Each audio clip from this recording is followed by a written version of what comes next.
दोस्तों, बहुत समय पहले की बात है। एक अकेला हाथी एक अजीब जंगल में बसने आया। ये जंगल उसके लिए नया था और वह दोस्त बनाने के लिए देख रहा था।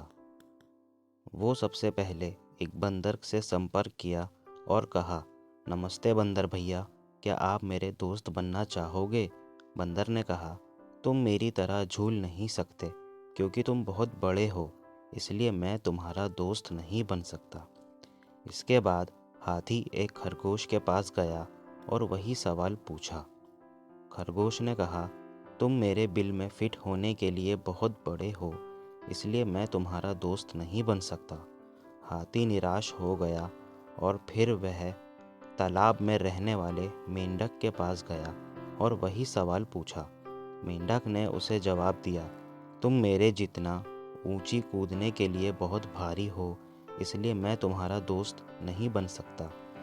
अब हाथी वास्तव में उदास था क्योंकि वह बहुत कोशिशों के बावजूद दोस्त नहीं बना सका। फिर एक दिन सभी जानवरों को जंगल में इधर उधर दौड़ते देख हाथी ने एक भालू से पूछा कि इस उपद्रव के पीछे का कारण क्या है।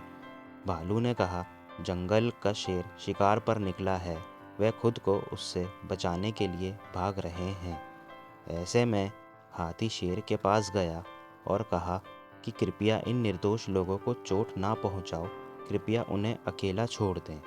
शेर ने उसका मजाक उड़ाया और हाथी को एक तरफ चले जाने को कहा। तभी हाथी को गुस्सा आ गया और उसने शेर को उसकी सारी ताकत लगाकर धक्का दे दिया, जिससे वह घायल हो गया और वहां से भाग खड़ा हुआ। अब बाकी सभी जानवर धीरे धीरे बाहर आए और शेर की हार को लेकर आनंदित होने लगे। वे हाथी के पास गए और उससे कहा, तुम्हारा आकार एकदम सही है हमारा दोस्त बनने के लिए। कहानी की शिक्षा।